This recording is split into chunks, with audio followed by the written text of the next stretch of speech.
नमस्कार, स्वागत है आप सभी का। राजस्थान का करंट अफेयर्स हम पढ़ रहे हैं, जिसमें जुलाई से सितंबर वाली जो मैगजीन है उसके दोनों के दो चैप्टर यानी कि वॉल्यूम 3 और वॉल्यूम 4 दोनों के दो चैप्टर समाप्त हो चुके हैं। थर्ड मैगजीन का जो थर्ड चैप्टर है यानी कि जिसमें है प्रमुख व्यक्तित्व और नियुक्तियां, वो कल समाप्त हुआ। अब फोर्थ मैगजीन का यही चैप्टर यानी कि जिसमें प्रमुख व्यक्तित्व और नियुक्तियां हैं वो आज हम पढ़ने वाले हैं। शुरुआत करते हैं क्वेश्चन के साथ। पहला प्रश्न है, निर्यात संबंधी विषयों की मॉनिटरिंग और उनसे संबंधित परेशानियों को दूर करने हेतु हाल ही में गठित किए गए राजस्थान एक्सपोर्ट प्रमोशन काउंसिल के पहले चेयरमैन कौन बनाए गए। ये क्वेश्चन किस लिए इम्पोर्टेंट है, क्योंकि इसका अभी गठन किया गया है किसका, राजस्थान एक्सपोर्ट प्रमोशन काउंसिल, और पहली बार गठन किया गया है, पहले ही चेयरमैन बनाए गए हैं, तो इसलिए चीज़ इंपॉर्टेंट हो जाती है।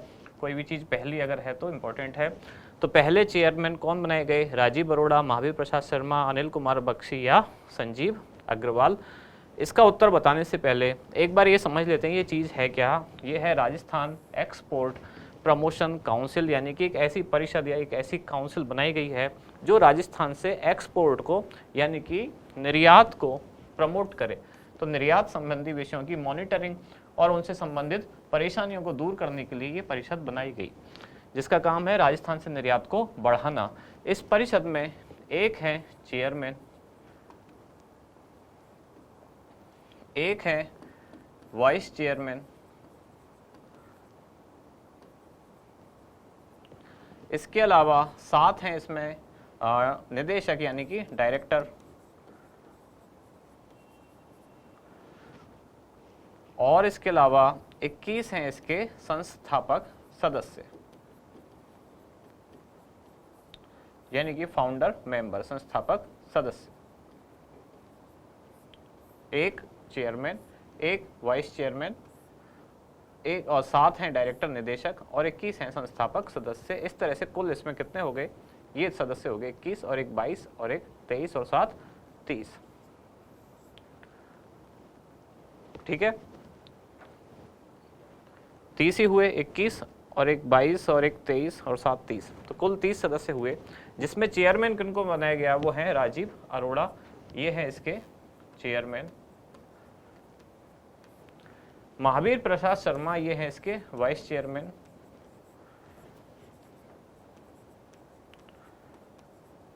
इसके अलावा ये जो दोनों सदस्य हैं यानी कि कौन कौन, अनिल कुमार बख्शी और संजीव अग्रवाल, ये दोनों इन 7 डायरेक्टर में से 2 हैं, बाकी के 5 और भी हैं।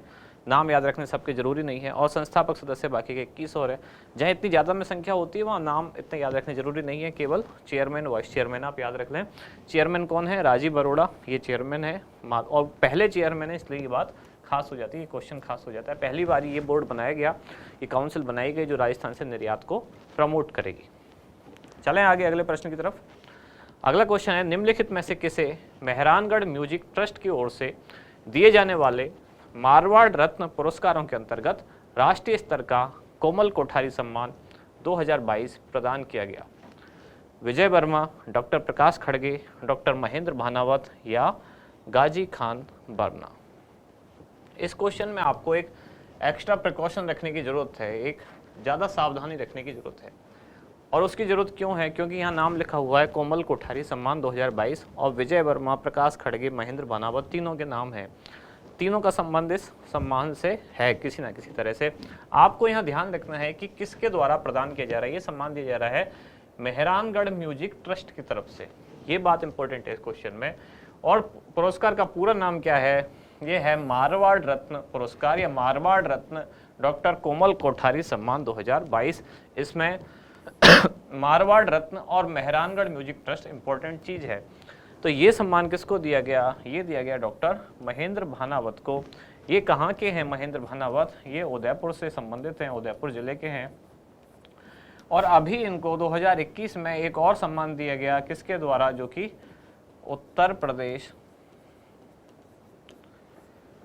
प्रदेश हिंदी संस्थान द्वारा। कौन सा सम्मान दिया गया, लोक भूषण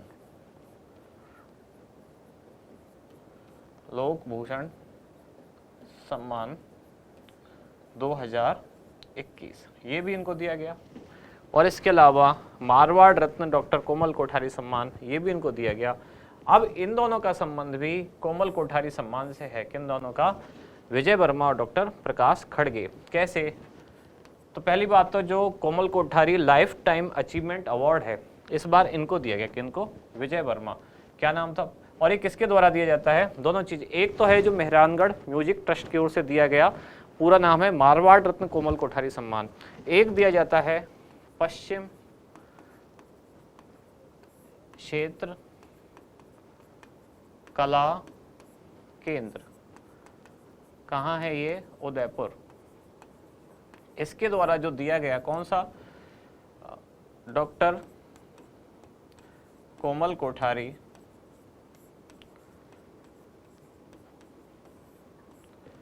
स्मृति, यानी कि मेमोरियल लाइफ टाइम अचीवमेंट। कब दिया गया ये? तो ये 2 फरवरी 2022 किसको दिया गया? ये दिया गया विजय वर्मा। इसलिए इस क्वेश्चन को आप थोड़ा सावधानी से पढ़ें कि किसके द्वारा बात की जा रही है। अगर पश्चिम क्षेत्र कला केंद्र उदयपुर द्वारा डॉक्टर कोमल कोठारी लाइफ टाइम अचीवमेंट पुरस्कार की बात हो रही है तो विजय वर्मा, और अगर लाइफ टाइम अचीवमेंट ना देखे, दिया गया है मेहरानगढ़ म्यूजिक ट्रस्ट द्वारा मेवाड़ रत्न पुरस्कार डॉक्टर कोमल कोठारी सम्मान, तो दिया गया महेंद्र भानावत को। इसके अलावा विजय वर्मा और इनके साथ डॉक्टर प्रकाश खड़गे, इन दोनों को सम्मिलित रूप से कौन सा एक और अवार्ड दिया गया? लोक कला सम्मान या लोक कला भूषण पुरस्कार। ये भी किसी के द्वारा दिया जाता है? पश्चिम क्षेत्र कला केंद्र उदयपुर के द्वारा। कौन सा सम्मान? लोक कला, केवल लोक कला भूषण नहीं, ये तो लोक भूषण सम्मान इनका है, तो लोक कला पुरस्कार।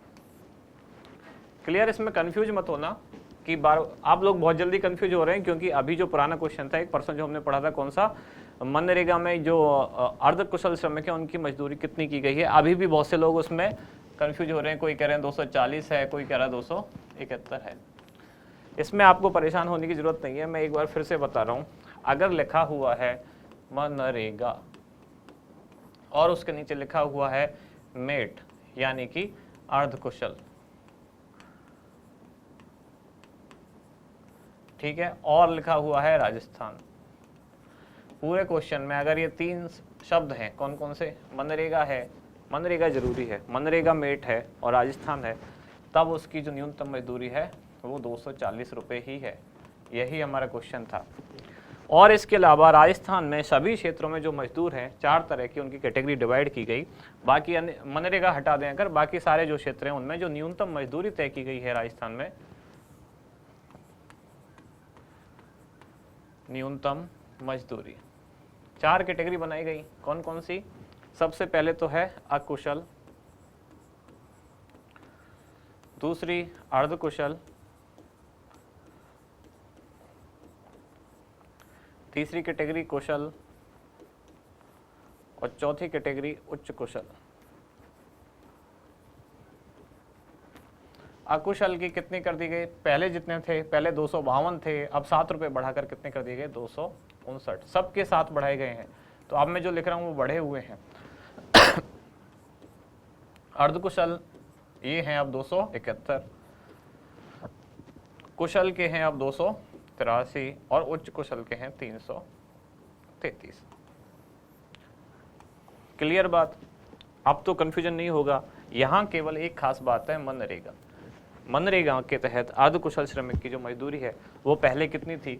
235 थी, इसमें 5 रुपये बढ़ाए गए और इसको कर दिया गया 240। कब से बढ़ाए गए ये? 4 या 5 सितंबर ऐसे कुछ है। 4 सितंबर का मैंने ट्वीट देखा था, तो 4 सितंबर या 5 सितंबर कुछ डेट होगी 2022। क्लियर? ये राजस्थान में सभी क्षेत्रों में जो कार्यरत मजदूर हैं उनकी न्यूनतम मजदूरी चारों क्षेत्रों की ऐसे है। अब 7 रुपये बढ़ाए गए। ये भी पूछा जा सकता है कितने रुपए की बढ़ोतरी हुई, तो 7 रुपये की। अब हो गए अकुशल के 259, अर्धकुशल के 271, कुशल के 283 और उच्च कुशल के 333। सब में से 7-7 घटा लोगे तो वो पहले वाली मजदूरी इनकी आ जाएगी। और ये यहाँ मनरेगा मेट में, ये मेरे को इसलिए बताना पड़ा क्योंकि 2-3 बार बताने के बाद भी अभी भी लोग कंफ्यूज हैं। तो जब इसमें ही कंफ्यूज है तो इसमें तो आप होंगे ही होंगे, क्योंकि दोनों जगह डॉक्टर कोमल कोठारी लिखा है, तो आप केवल कोमल कोठारी देख के और आंसर लगाओगे विजय वर्मा। तो पहले पूरी चीज़ पढ़ें, किसके द्वारा, मेहरानगढ़ म्यूजिक ट्रस्ट द्वारा अगर दिया गया है और मारवाड़ रत्न भी लिखा हुआ है तब है महेंद्र भानावत को। और अगर लिखा गया है पश्चिम क्षेत्र कला केंद्र उदयपुर द्वारा डॉक्टर कोमल कोठारी स्मृति लाइफ टाइम अचीवमेंट अवार्ड तो दिया गया 2 फरवरी 2022 को विजय वर्मा। और इसी संस्था के द्वारा विजय वर्मा और डॉक्टर प्रकाश खड़गे को दिया गया लोक कला पुरस्कार। क्लियर। अब बढ़ते हैं आगे, एक ले लें आप स्क्रीनशॉट इसका। अगला क्वेश्चन, हाल ही में राष्ट्रपति द्वारा राष्ट्रीय सेवा योजना पुरस्कार प्राप्त करने वाली अकेली महिला कार्यक्रम अधिकारी डॉक्टर सरोज मीणा, नाम भी याद रखें, राजस्थान के किस जिले की निवासी हैं। तो यहाँ केवल जिला पूछा है और जो जानकारी दी गई है वो पूछने वाली चीज़ से ज़्यादा इंपॉर्टेंट है। जैसे कि ये एक अकेली ऐसी महिला थी, महिला कार्यक्रम अधिकारी इसमें कुल 10 कार्यक्रम अधिकारी थे।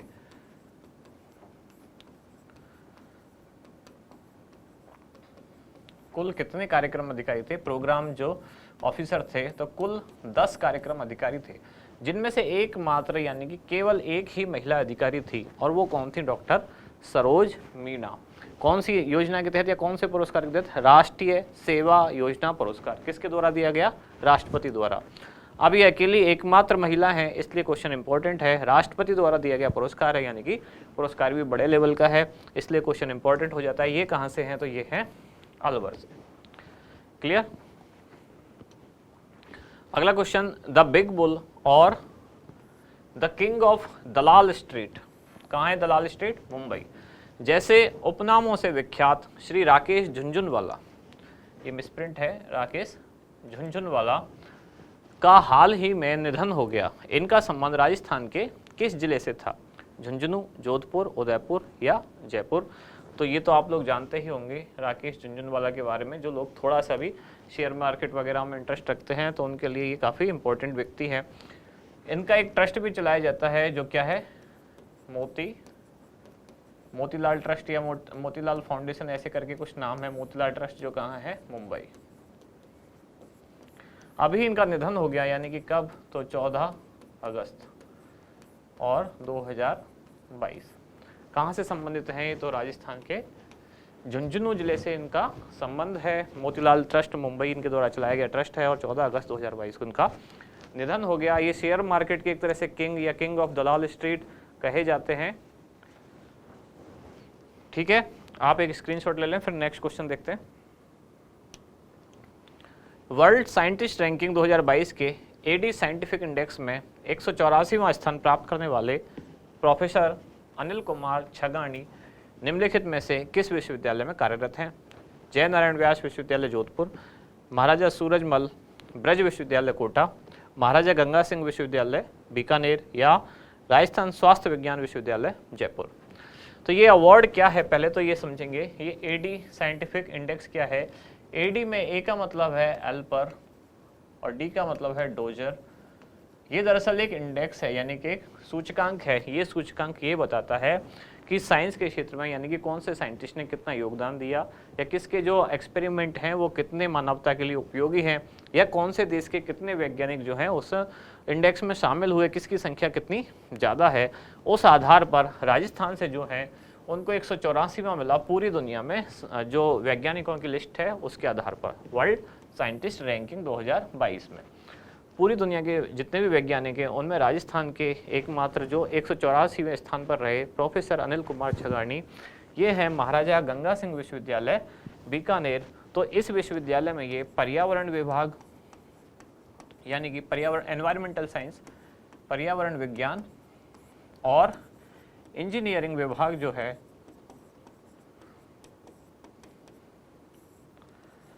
इसके ये विभाग अध्यक्ष यानी कि हेड ऑफ द डिपार्टमेंट, जिसको शॉर्ट में एचओडी कहते हैं। तो कहाँ है ये, गंगा सिंह विश्वविद्यालय बीकानेर। आगे बढ़े अगले प्रश्न की तरफ। ये है यूनाइटेड किंगडम के मैनचेस्टर में आयोजित वन यंग वर्ल्ड समिट में भाग लेने वाली राजस्थान से एकमात्र सदस्य, फिर से एकमात्र और सदस्य यानी कि महिला, निम्नलिखित में से कौन है? ऐसे क्वेश्चन इंपॉर्टेंट होते हैं। तस्नीम, ये नाम गलत लिखा है, तस्नीम मेहजबीन, डॉक्टर बीना मीणा, कनिका टेकरीवाल या रूबल शेखावत।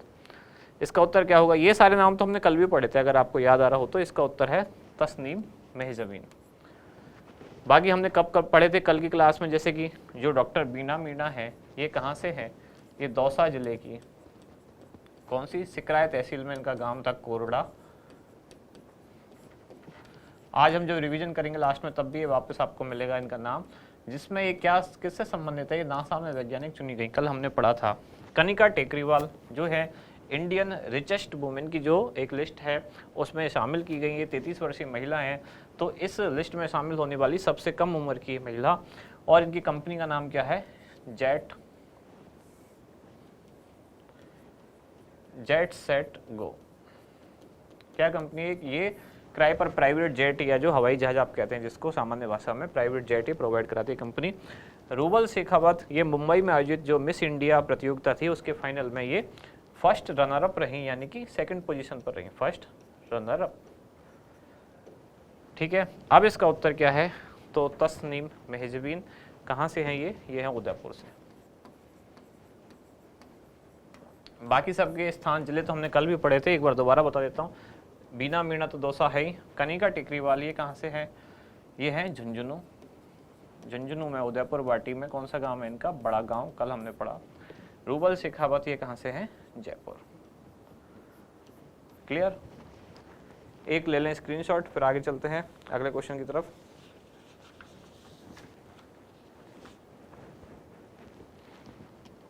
अगला प्रश्न है, निम्नलिखित में से कौन सा विकल्प सुमेलित नहीं है? एक तरफ अकादमी का नाम दिया गया है और दूसरी तरफ उससे संबंधित जो अध्यक्ष हैं उसके वो दिए गए हैं।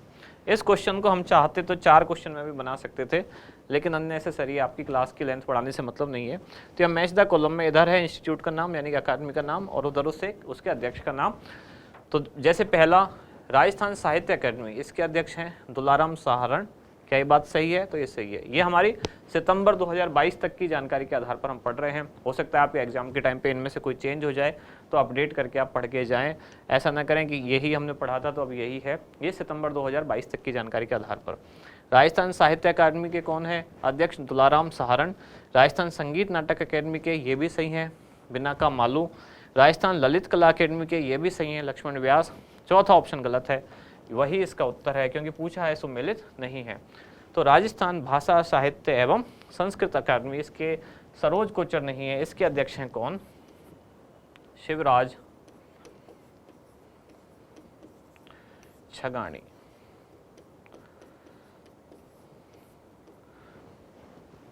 ये भी जुड़ी हुई हैं इन्हीं सारी अकेडमी से, तो ये किसकी है अध्यक्ष? ये हैं डॉक्टर सरोज कोचर, ये राजस्थान संस्कृत अकादमी।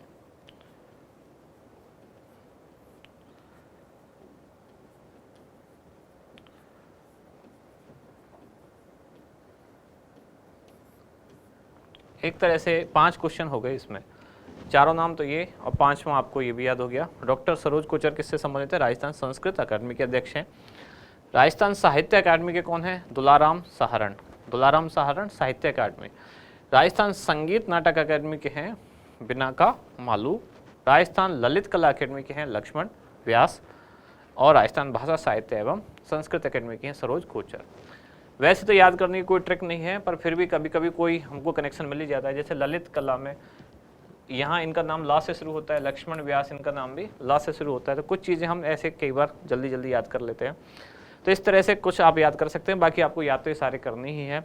और हो सकता है आपके एग्जाम के टाइम तक अगर अपडेट हो जाए इन्फॉर्मेशन तो वो भी आपको याद करनी पड़ेगी। अगला क्वेश्चन है, साइकिल द्वारा लंदन, एडिनबर्ग और लंदन से एडिनबर्ग फिर लंदन 2022 में 1500 किलोमीटर की दूरी 124 घंटे में पूरी करने वाली एकमात्र भारतीय, फिर से इंपॉर्टेंट चीज, एकमात्र भारतीय साइकिलिस्ट नाम क्या है? रेणु सिंधी। इसलिए और इम्पोर्टेंट क्योंकि महिला हो गई, एक तो महिला है और एकमात्र, यानी महिला और पुरुष दोनों को मिला के एकमात्र यही है जिन्होंने लंदन एडिनबर्ग लंदन 2022 में 1500 किलोमीटर की दूरी 124 घंटे में पूरी की, किससे? साइकिल से। और ये राजस्थान के कौन से जिले से हैं, ये आपसे पूछा गया है। ऑप्शन आपको दिए गए हैं अजमेर, जयपुर, सीकर या झुंझुनू। तो इसका उत्तर है जयपुर। जितनी भी महिलाएं हमने सबके लगभग जिले पढ़े हैं कल की क्लास में भी और आज की क्लास में भी, क्योंकि ऐसी चीज़ें पूछी जाती हैं। जैसे अभी पुराना जो क्वेश्चन था जिसमें 4-5 जो महिलाओं के नाम थे ऑप्शन में, सबके हमने जिले पढ़े, जिसमें से 3 तो हम कल ही पढ़ चुके हैं। आज जो थी उनमें एक कौन? सरोज मीणा, उनका नाम भी हमने पढ़ा था। अब बढ़ते हैं अगले क्वेश्चन की तरफ। ये है फेडरेशन ऑफ इंटरनेशनल फिलाटेली द्वारा जकार्ता में आयोजित, कहाँ है जकार्ता, कौन से देश में है जकार्ता? तो इंडोनेशिया। इंडोनेशिया की राजधानी क्या है, कितने लोगों को पता है? फेडरेशन ऑफ इंटरनेशनल फिलाटेली द्वारा जकार्ता में आयोजित वर्ल्ड स्टेम चैंपियनशिप में निम्नलिखित में से किसने स्वर्ण पदक प्राप्त किया? वीरेंद्र शर्मा, रणवीर सिंह, अभिषेक शर्मा या सुरेंद्र अवाना। इसमें से 2 नाम तो हमने कल पढ़े थे, सुरेंद्र अवाना और अभिषेक शर्मा। सुरेंद्र अवाना ये तो किसान है, कहाँ से हैं? जयपुर के किसान हैं। आज वापस जब रिवीजन करेंगे तब भी देखेंगे हम। तो इनको एक पुरस्कार दिया गया, कौन सा? जगजीवन राम इनोवेशन फार्मर या अभिनव किसान, जगजीवन राम अभिनव किसान पुरस्कार।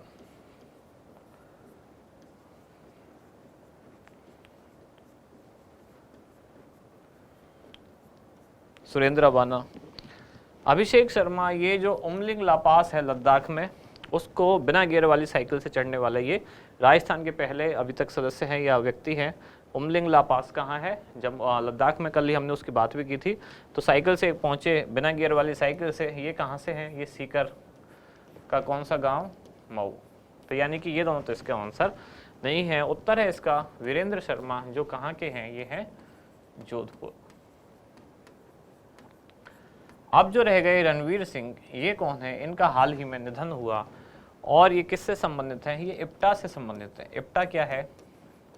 इंडियन पीपल्स थिएटर एसोसिएशन, यानी कि जो नाट्य संस्थान है इंडियन पीपल्स थिएटर एसोसिएशन, उसके ये अध्यक्ष थे। और इन्होंने राजस्थान में मॉडर्न थिएटर आप समझते हैं, प्ले यानी कि ड्रामा जो लाइव किया जाता है। थिएटर यहाँ पिक्चर हॉल वाला नहीं है, यह है जो लाइव थिएटर किया जाता है, यानी कि प्ले ड्रामा जो किया जाता है, नाटक जिसे कहते हैं। तो उस राजस्थान में मॉडर्न थिएटर की इन्होंने शुरुआत की। साथ ही किससे संबंधित हैं? तो थिएटर की कई कला होती हैं, उसमें से एक है पारसी थिएटर। तो ये पारसी थिएटर से संबंधित हैं, उसका इन्होंने विकास किया। हाल ही में इनका निधन हुआ। इप्टा के ये अध्यक्ष थे और वीरेंद्र शर्मा इसका आंसर है, जो कि वर्ल्ड स्टैम्प चैंपियनशिप में स्वर्ण पदक इन्होंने प्राप्त किया। अगला प्रश्न है, निम्नलिखित में से कौन सा विकल्प सुमेलित नहीं है? तो जैसा अभी 7 नंबर क्वेश्चन था ऐसा ही 10 है। यहाँ भी इधर अकेडमी के नाम दिए गए हैं, उधर अध्यक्ष। जैसे नेहरू बाल साहित्य अकेडमी, तो इकराम राजस्थानी सही है इसका आंसर। राजस्थान उर्दू अकेडमी तो डॉक्टर हुसैन रजा, ये भी सही है। राजस्थान ब्रज भाषा अकेडमी तो रामकृष्ण शर्मा, ये भी सही है। और राजस्थान संगीत नाटक अकेडमी, और इसका दिया गया है लक्ष्मण व्यास। तो अभी हमने पढ़ा लक्ष्मण व्यास इसका उत्तर नहीं है। लक्ष्मण व्यास किससे संबंधित है? ललित कला अकेडमी से। और संगीत नाटक अकेडमी का हमने कौन पढ़ा? बिनाका मालू। संगीत नाटक अकेडमी का कौन है? बिनाका मालू। ठीक है, यहाँ भी लिख देता हूँ वापस, राजस्थान संगीत नाटक अकेडमी।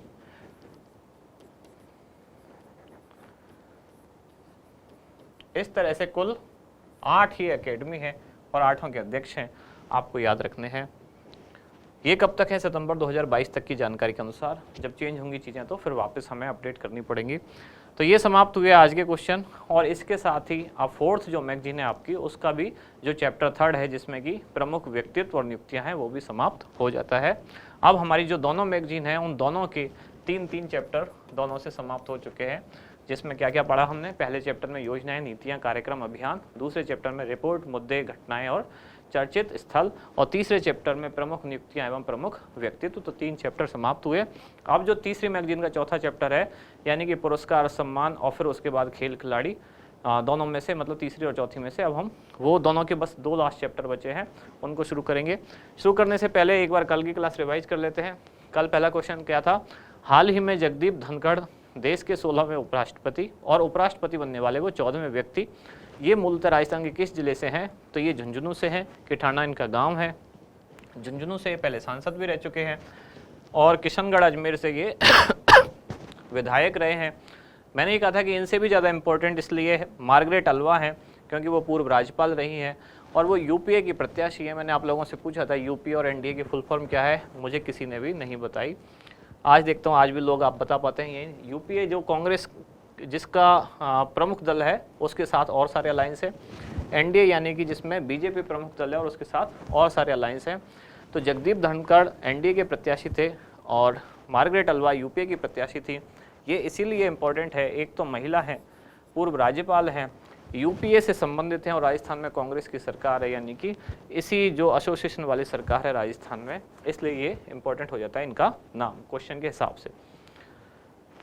क्यों ये 14वें व्यक्ति क्यों हैं? क्योंकि डॉक्टर सर्वपल्ली राधाकृष्णन भी 2 बार उपराष्ट्रपति रहे और हामिद अंसारी भी 2 बार उपराष्ट्रपति रहे। इसलिए अगर व्यक्तियों का क्रम गिना जाए तो 14 ही होते हैं, लेकिन कुल कितनी बार राष्ट्रपति बन चुके हैं? तो 16 बार। अगला क्वेश्चन था राजस्थान के वर्तमान राज्य मुख्य निर्वाचन आयुक्त कौन है? तो राजस्थान के। इसके साथ ही मैंने एक और बात बोली थी, अब पुराने क्वेश्चन पे आए वापस, कि जो उपराष्ट्रपति चुनाव है तो उपराष्ट्रपति से संबंधित चीज़ें इस बार इम्पोर्टेंट है क्योंकि करंट अफेयर्स में उपराष्ट्रपति का चुनाव हुआ है। उपराष्ट्रपति का चुनाव 5 साल में एक बार होता है। इस बार ये हुआ 11 अगस्त 2022 को ये उपराष्ट्रपति बने। अब ये अगले 5 साल बाद होगा। तो इस बार यानी कि अगस्त के बाद से अब उपराष्ट्रपति वाला जो टॉपिक है वो इम्पॉर्टेंट है क्योंकि करंट से रिलेटेड है। तो उपराष्ट्रपति का चुनाव कैसे होता है, क्या उसके लिए योग्यताएं चाहिए, कौन उसके लिए निर्वाचन कर सकते हैं, क्या योग्यताएं चाहिए उन लोगों के लिए, कितने टाइम के लिए बनता है, कार्यकाल कितना हो सकता है, ये सारी चीज़ें अब इम्पॉर्टेंट है। इनको जरूर पढ़ के जाएं। अगर आपके सिलेबस में उपराष्ट्रपति है तो उससे क्वेश्चन आने की संभावना बनती है। अगला प्रश्न था राजस्थान के वर्तमान राज्य मुख्य निर्वाचन आयुक्त कौन है? तो प्रेम सिंह मेहरा, श्री राम लोभाया, श्री मधुकर गुप्ता या श्री अमर सिंह राठौड़। तो अमर सिंह राठौड़ तो पहले थे। वर्तमान कौन है? मधुकर गुप्ता। इनसे पहले थे प्रेम सिंह मेहरा और उनसे पहले और कुल मिला के 5-6 लोग रह चुके हैं। 7 में कौन है? मधुकर गुप्ता। श्री राम लोभाया के बारे में मैंने एक और बात बताई थी कि इनके अध्यक्षता में एक कमेटी बनाई गई और उस कमेटी ने राजस्थान के जो लोक सेवक हैं उनकी जवाबदेहिता के लिए एक विधेयक का प्रारूप तैयार किया और उस प्रारूप को सरकार ने 30 नवंबर तक ओपन डिबेट के लिए रखा है या पब्लिक के सुझाव मांगे हैं। साथ ही राम लोभाया नए जिलों के निर्माण की जो संबंधित समिति है उसके भी अध्यक्ष हैं, इनकी अध्यक्षता में ही। और RC ईरानी राजस्थान क्रिकेट एसोसिएशन जो है उसमें चुनाव कराने के लिए भी इनको रिटर्निंग ऑफिसर बनाया गया था। अब ये नहीं है, अब इन्होंने त्यागपत्र वहाँ से दे दिया है। राजस्थान कैडर से DG रैंक पर पहुंचने वाली पहली महिला IPS, इसलिए क्वेश्चन इंपॉर्टेंट है, पहली और महिला। जहां आपको ऐसा शब्द मिल जाए पहली और महिला कहीं भी और अगर वो राजस्थान की ओर है तो वो क्वेश्चन अपने आप ही आपके लिए इंपॉर्टेंट हो जाता है। ये जो IPS अधिकारी हैं ये राजस्थान कैडर की हैं, लेकिन मूलतः ये राजस्थान की नहीं है, ये बिहार से हैं। तो राजस्थान कैडर की IPS हैं और जिन्हें हाल ही में केंद्रीय औद्योगिक सुरक्षा बल यानी कि CISF में अतिरिक्त महानिदेशक यानी कि एडिशनल DG डायरेक्टर जनरल पद पर नियुक्त किया गया। तो कौन है ये? नीना सिंह। गीता सामोता भी CISF से हैं जो सब इंस्पेक्टर हैं। इनका प्रोजेक्ट चल रहा है नन्ही कली जिसमें बालिका शिक्षा को बढ़ावा दिया जाता है। ये पर्वतारोही भी हैं। हाल ही में ऑस्ट्रेलिया की सबसे ऊंची चोटी माउंट कोसियुस्को पर इन्होंने तिरंगा फहराया। ये सारी चीज़ें हम पहले पढ़ चुके हैं जनवरी से मार्च वाली मैगजीन में। उर्मिला राजौरिया ये IAS ऑफिसर हैं और अभी राजफेड की इनको प्रबंध निदेशक यानी कि MD बनाया गया, मैनेजिंग डायरेक्टर। शैली गर्ग ये उद्योगपति हैं। तो फोर्ब्स पत्रिका द्वारा जारी एक सूची 30 अंडर 30, इस लिस्ट में 30 अंडर 30 एशिया की जो लिस्ट है उसमें इनको शामिल किया गया। ये अमेरिका के कैलिफोर्निया में रहते हैं, नसीराबाद अजमेर के मूल निवासी हैं और इनकी जो कंपनी है कंस्ट्रक्शन का वो मटेरियल सप्लाई करती है, कंस्ट्रक्शन मटेरियल, और लगभग 110 करोड़ रुपए का इनका टर्नओवर है। आगे बढ़ते हैं अगले प्रश्न की तरफ। सेंट्रल विस्टा प्रोजेक्ट जो कि संसद भवन का निर्माण कर रहा है, इस प्रोजेक्ट के तहत जो बनाया जा रहा है राष्ट्रीय प्रतीक अशोक स्तंभ, उसका निर्माण कार्य किसके निर्देशन में हो रहा है? तो वो है लक्ष्मण व्यास। नरेंद्र कुमावत इनके निर्देशन में यह कौन सी मूर्ति बनी? तो विश्वास स्वरूपम, भगवान शिव की विश्व की सबसे ऊंची प्रतिमा कहाँ है? गणेश टीकरी नाथ द्वारा जिला राजसमंद में। प्रतिमा की ऊंचाई कितनी है? 369 फीट या 112.4 मीटर। मैंने कहा दोनों में आप याद रखना, फीट में भी पूछ सकता है और मीटर में भी पूछ सकता है। अगर आपने मीटर में याद नहीं किया और वहाँ जाके कन्वर्ट करने लगेंगे फुट को मीटर में तो गलत कर देंगे आप। दोनों याद रखें, 369 फीट या 112.4 मीटर है कहाँ? गणेश टीकरी नाथ द्वारा राजसमंद जिले में। नरेश कुमावत द्वारा बनाई गई, मदन पालीवाल यानी कि मिराज ग्रुप के जो चेयरमैन हैं उनके द्वारा ये बनवाई गई। और कहाँ के हैं नरेश कुमावत? ये हैं पिलानी के। अनूप बर्तरिया जयपुर के हैं। ये संविधान पार्क जो राजभवन यानी कि राज्यपाल का जहाँ निवास होता है, सरकारी निवास, वहाँ एक संविधान पार्क बनाया जा रहा है, उसके वास्तुकार हैं। और SMS जो हॉस्पिटल है उसमें एक इन पेशेंट डिपार्टमेंट यानी कि IPD का एक टावर बनाया गया, उसके भी ये वास्तुकार हैं। लक्ष्मण व्यास ये नौहर हनुमानगढ़ के हैं जिन्होंने सेंट्रल विस्टा में अशोक स्तंभ का निर्माण किया है। और अशोक गौड़ इनका एक स्कल्पचर है कहाँ? राष्ट्रीय सीमा शुल्क एवं GST संग्रहालय गोवा, सीमा शुल्क व GST संग्रहालय। ये क्वेश्चन हम पहले पढ़ चुके हैं इसलिए मैंने यहाँ पूरा नहीं लिखा। सीमा शुल्क एवं GST संग्रहालय जो गोवा में है, वहाँ ब्लैक मार्बल से बना हुआ 5 फुट ऊंचा इनका एक स्कल्पचर लगाया गया है। ये ब्लैक मार्बल, ये पत्थर कहाँ से लिया गया है? तो ये जयपुर के पास है भैंसराना, वहाँ से इनका ये ब्लैक मार्बल लिया गया। इंडियन रिचेस्ट वुमन की लिस्ट में शामिल होने वाली देश की सबसे कम उम्र की महिला, तो देश की कितनी उम्र की महिला है? ये 33 वर्षीय। क्या नाम है? कनिका टेकरीवाल। आज भी हमने पढ़ा। उदयपुर, झुंझुनू, उदयपुर वाटी और बड़ागांव यानी कि झुंझुनू के उदयपुर वाटी तहसील के बड़ागांव से है। सबसे कम आयु यानी 33 वर्ष की। कंपनी का नाम है जेट सेट गो, जिसका टर्नओवर है 420 करोड़। सुरेंद्र अवाना, इनको भी आज हमने देखा नाम इनका कि ये 16 जुलाई 2022 जिस दिन ICAR का स्थापना दिवस होता है, 94वां स्थापना दिवस था, उस दिन इनको कौन सा पुरस्कार? जगजीवन राम अभिनव किसान पुरस्कार 2021 से सम्मानित किया गया। ये जयपुर जिले के, और कौन सा गांव है इनका? भैराना। ये है भैराना गांव। और ब्लैक मार्बल कौन सा था? भैंसलाना। ठीक है। इनको राज्य सरकार द्वारा भी कई सारे अवार्ड दिए गए हैं, जैसे कृषि उन्नति, एक आत्मा योजना राज्य सरकार की चलती है राजस्थान की, कृषि उन्नति आत्मा योजना। ये किसकी है? राजस्थान सरकार की है। इस योजना के द्वारा भी इनको पुरस्कृत किया गया है, अवार्ड दिया गया है। किनको? सुरेंद्र अवाना। मुंबई में आयोजित मिस इंडिया ग्रैंड फिनाले 2022 में फर्स्ट रनर-अप रही राजस्थान की महिला कौन है? मुकुल चौधरी, रुबल शेखावत, शनाता चौहान या सिनी शेट्टी। तो विजेता कौन रही? सिनी शेट्टी कर्नाटक की है। शनाता चौहान उत्तर प्रदेश की है जो रही सेकंड रनर अप, और फर्स्ट रनर अप रही रुबल शेखावत। यहाँ क्या लिखा हुआ है? मैं एक जनरल सी चीज़ आपसे पूछ रहा हूँ जो कि मेरी आदत है शब्दों पे जाने की। यह है मिस इंडिया ग्रैंड फिनाले। कभी तो आप सुनते होंगे फिनाले और कभी आप सुनते होंगे फाइनल। तो फाइनल क्या होता है और फिनाले क्या होता है? क्या दोनों में कुछ अंतर है? अंतर है तो वो क्या है? कब हम फाइनल कहेंगे, कब हम फिनाले कहेंगे? अगर आपको पता है तो कमेंट्स में जरूर बताएं।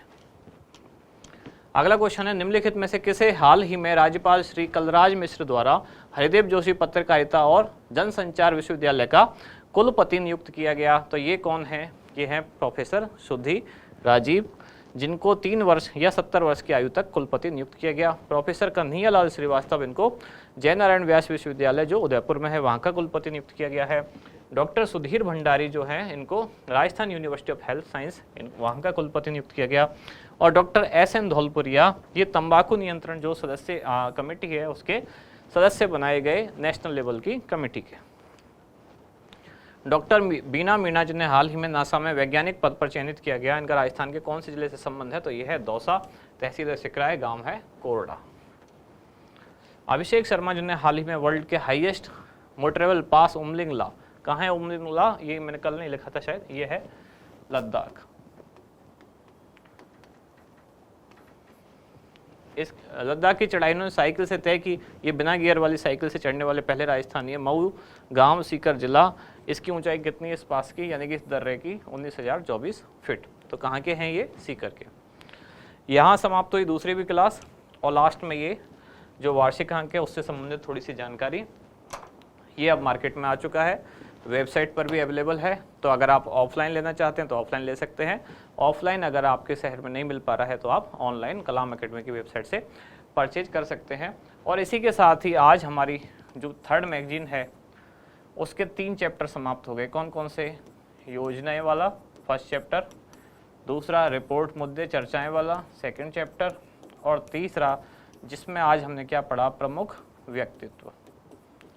व्यक्तित्व और नियुक्तियां, ये समाप्त हुआ। इसके बाद अब इसमें क्या बचता है? इसमें बचता है पुरस्कार, खेल और विविध, यानी कि और कुछ छोटी मोटी जानकारी।